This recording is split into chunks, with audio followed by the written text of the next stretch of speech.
You never regret getting up before the sun.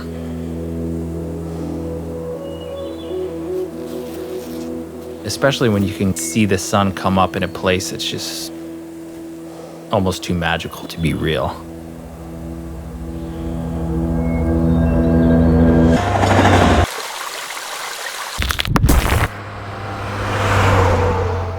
I think there's a lot of people that live throughout the Northeast that have no idea what a place like the White Mountains is.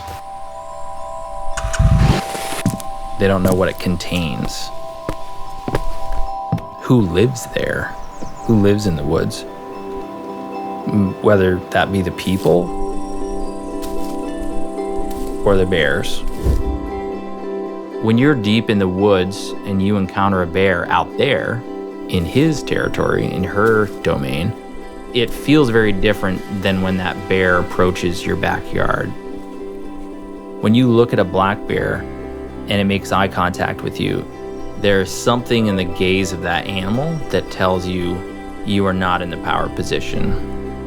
Even though we're not really prey for those bears, we kind of feel like we are. You can just see in their face that they're processing a lot of things. They understand a lot of things. And they probably understand you more than you may realize. That's a moment that can live on in the picture. And a lot of people who enjoy my photography just can't wait for the next bear picture to come out.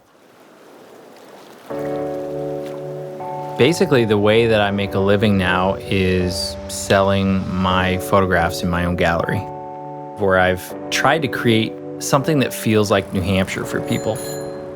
I want it to feel like the White Mountains. The eclectic items that I source from other artists just kind of help create the woodsy feel that I'm looking for. And so I just hope that people see my pictures and it connects them in some way to the wild.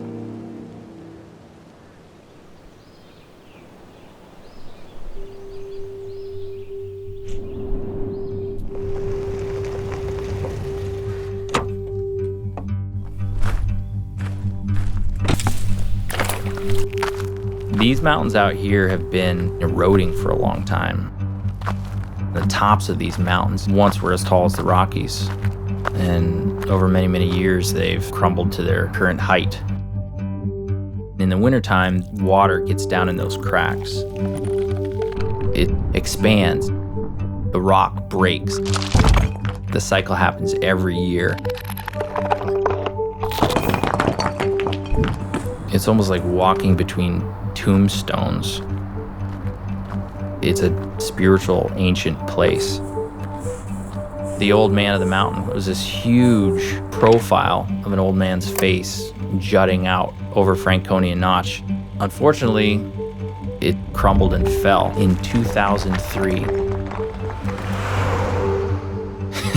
We won't let him go. It's almost like an icon of the White Mountains.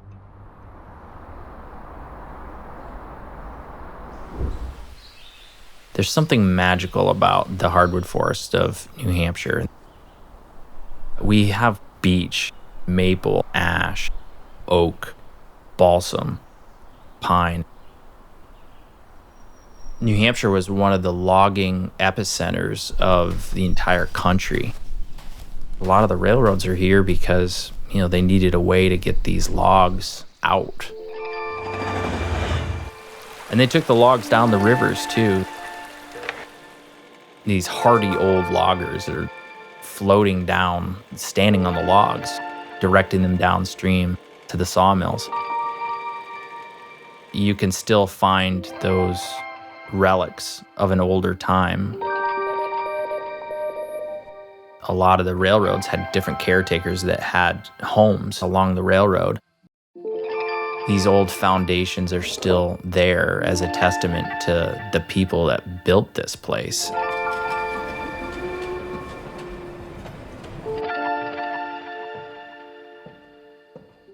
They're just super tough people.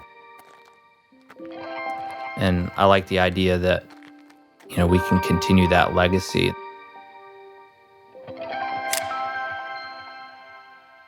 Some of the old logging railroads are now tourist trains. Some of the mills are now breweries. I think what I love about the Northeast is that it is so changing. And it changes throughout the seasons, but it also changes from environment to environment. I love the diversity of the landscapes that are here. I could start the day in a lush, almost rainforest-like environment, and then in a hardwood forest, photographing bears.